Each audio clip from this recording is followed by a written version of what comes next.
สบายดีพี่น้องเนาะมาเฮ็ดคลิปอ่ารีวิวไก่เส้นเคยพี่น้องคือเก่าเนาะมื้อเช้านี้เกี่ยมตัวนี้โอ้ตัวน้องมันขั้นดีละตัวน้องมันตัวนี้เนาะแต่กี้บ่ห้าวขนาดน้องมันบ่ห้าวเนาะบัดนี้เราเอาอันนี้เอาปล่อยซะไก่แม่เนาะคือไก่แม่เราห้าวตีปิกขั้นดุละมื้อเช้าเกี่ยมตัวนี้ทุกคนไว้ไปร้องเนาะเพราะว่าอาลีไปลองตอนนั้นตอนแรงมื้อนั้นเนาะแล้วมันตีบ่แพ้ไก่ป้านะ ก็เลยสิมาลองอีกตื้มว่ามันสิเป็นอะไรเนาะว่าสิไปแต่ว่ามื้อเช้านี้เจ็บท้องแท้ว่าพี่น้องบ่ได้ไปซ้ำมื้อเช้า3มื้อแล้วบ่ได้ไปวันที่12 13แล้วก็14มื้อนี้เนาะแต่ว่ามื้อนี้อาลีสิไปตอนแลงคันดีเจ็บท้องนิดนึงแล้วอาลีสิไปเนาะเดี๋ยวอาลีจะไปอ่าถ่ายไก่คอกเพราะว่าวันที่15อาลีสิเดินทางกลับอ่เมืองไทยเนาะไปเฮ็ดเวียกอยู่ไทยแล้วเพราะว่า อยากได้เงินมาสร้างมาแปลงคอกอันนี้อีกตื้มว่าอาลีว่าสิเฮ็ดอีกตื้ม10คอกเพราะว่าตอนนี้บ่พอแล้วบ่อนผสมบ่พอแล้วไก่ป่าไปต่อได้4ตัวเนาะตัวเป็นเนาะมาใส่อันนี้หมดแล้วบัดนี้ไก่ต่อบ่มีบ่อนผสมเลยอาลีก็เลยสิไปเฮ็ดเวียกหลังจากไปเฮ็ดเวียกกลับมาประมาณ3-4เดือนเนาะอาลีก็สิกลับมาแปลงคอกอีกตื้มเฮ็ดตื้ม10ห้องพี่น้องซื้อตะนางเนาะบ่มีเงินซื้อตะนางไปเบิ่งนำกันพี่น้อง ไปเบิ่งแต่ละตัวว่าเป็นแนวใดเนาะงามแนวใดแล้วก็เสียงคันเป็นแนวใดเนาะอันนี้จะทายให้เบิ่งหมดเลยโอเคเนาะตัวนี้เนาะจะเป็นตัวน้องมัน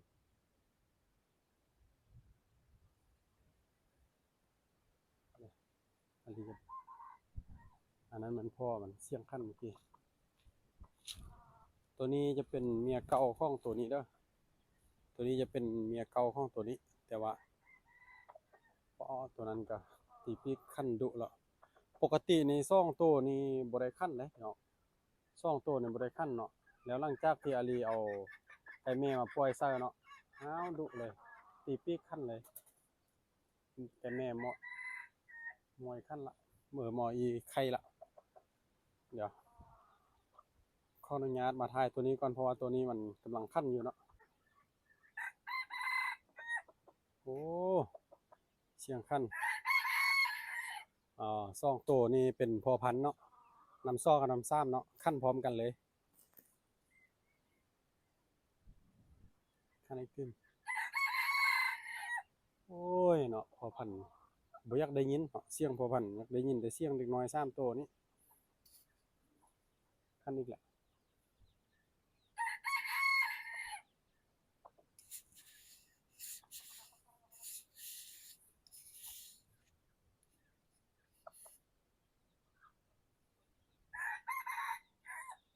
ตัวนี้มันพอมันพอจุ3ตัวนี่แหละโ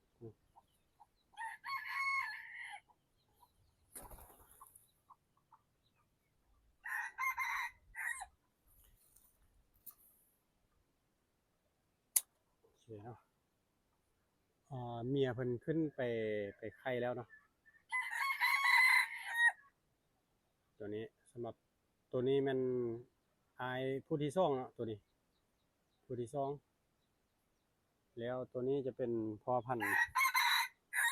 ตัวนี้เป็นพ่อพันธุ์หลักเลยตัวนี้พ่อพันธุ์หลักนำซ่องเนาะพ่อพันธุ์หลักนำซ่องคือว่าอยู่นำกันนี่ตลอดไปเลยตัวนี้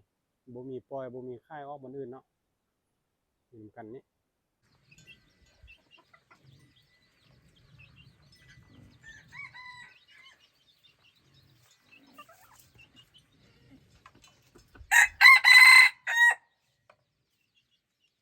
คันดุบ่หยุดเลยบัดนี้จากตะกี้เนาะอาลีมาบ่เคยได้ยินเสียงคันจักเทื่อปล่อยสักไอ้แม่ซั่นคันบ่หยุดเลยมันเฮ็ดแถมสู้เพราะว่ามันซ้ำนะแถมสู้ตัวนี้ซ้ำนะก็มันหายก็มันห้าวเนาะ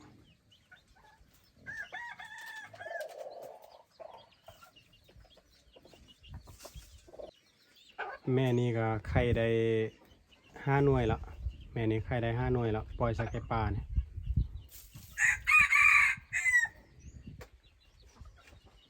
ตัวนี้แหละ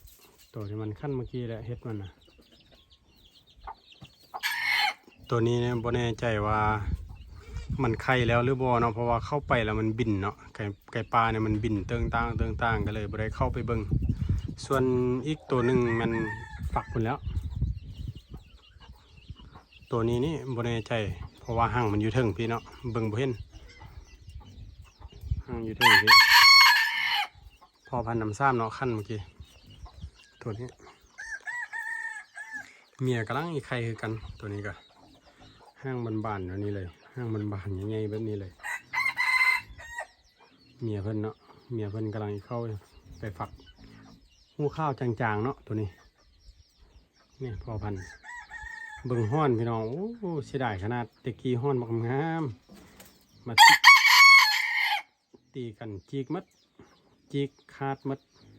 มัดความรอเลยปีนี้บอไปต่อเนาะแต่เรื่องห้าวในสุดยอดเรื่องห้าวสุดยอดแต่ว่าบอไปต่อเนาะ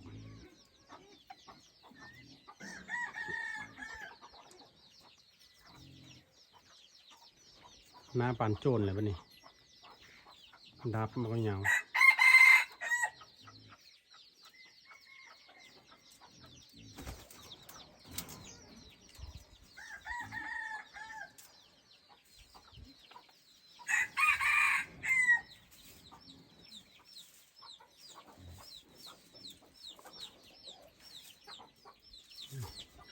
เรียบร้อยแล้วมื้อนี้น่าจะเป็นไข่ฟองแรกเนาะ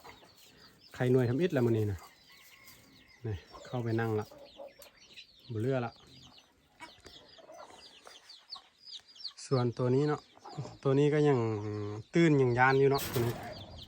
ยังตื้นยังยานอยู่ใส่เรื่องงามตัวนี้กับแม่นี่กับบักงามแม่น้ำซ่องเนาะ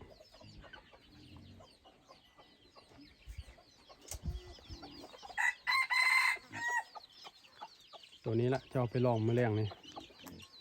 เพราะว่ามื้อเช้านี้บ่ทันเนาะมื้อเช้าบ่ทันเจ็บท้องเลยเจ็บท้องก็เลยนอนมื้อค่ำบ่ได้นอน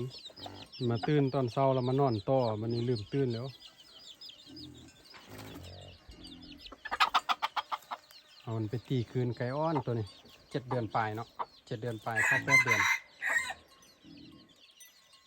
เกิดประมาณวันที่20ปลายเดือน8นะทุกคนลองนับเบิ่งจนมาฮอดเดือน3เนาะเดือน3นี่มันต่อได้เรียบร้อยต่อได้ตั้งแต่เดือน2พุ่นแต่ว่าอาลี5ก็กลับมาเนาะวันที่1เดือน3 5ก็จับคอนใน5มือเอาไปต่อคืนเลยตัวนี้ความโหดเนาะเดือยังปุ่มยังบ่ออกเดือต่อคืนเลยแต่ว่าเสียดายตีบ่แพ้ไก่ปลาเนาะไก่ปลาแก่ก่อนมันประมาณ2 เดือนนั่นแหละตัวนี้มันน้องมันตอนน้ำน้อยนี่โอ้บริสู้ละตัวอยู่นอกเลยนะไก่ปลาก็เริ่มงามแล้วเสียดายบ่ได้ยินเสียงขั้นเถอะเนาะส่วนพวกนี้แล้วมันกินนอนอย่างเดียวพวกนี้ดูสิหมูน้อย4 โตเนาะโอเคเนาะหลังจากที่ได้เห็นหมดแล้วทุกคนอาลีก็สิเกียมเอาตัวนี้ไปขึ้นขอนไว้หลังจากขึ้นขอนไว้ประมาณตอนช่วยนิดนึงเนาะ11-12 โมงอาลีก็เสี่ยวมันมาอาบน้ำเท่านึงแล้วก็มาตากแดดขอนไว้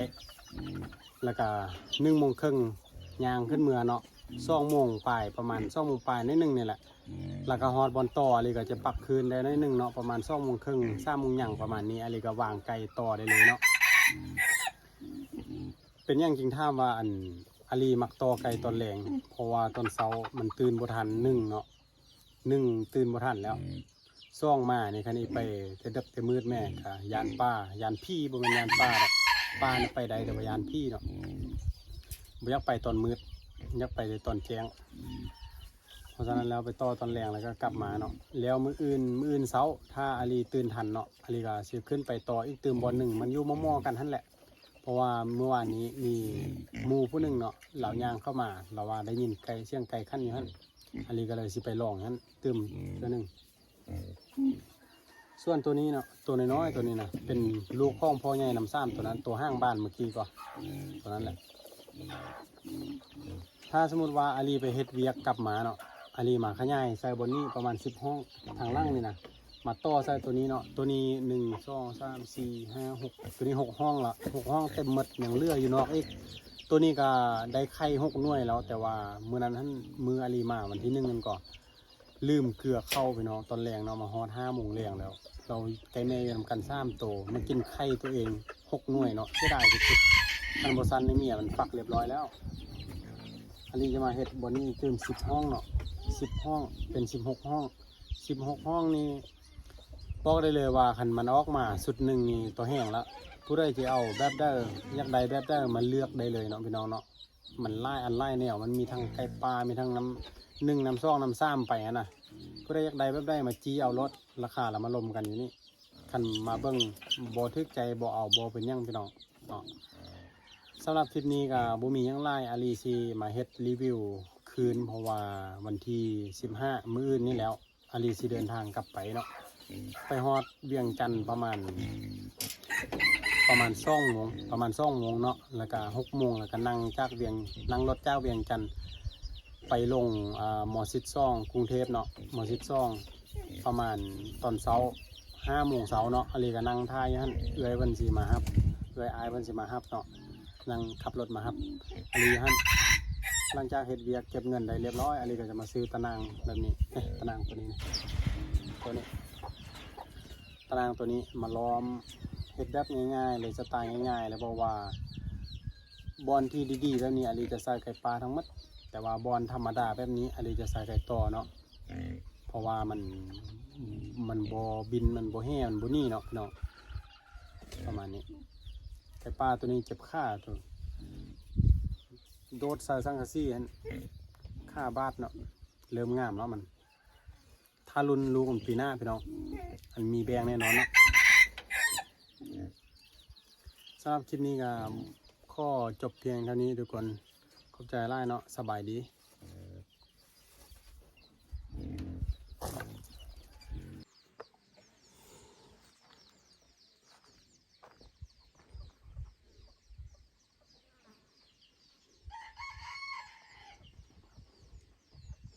หน้าคือไก่ป่าอยู่เนาะ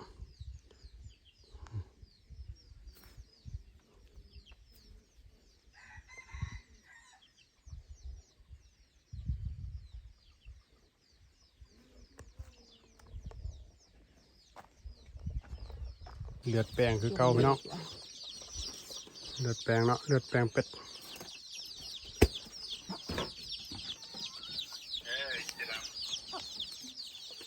เหมือนเดิม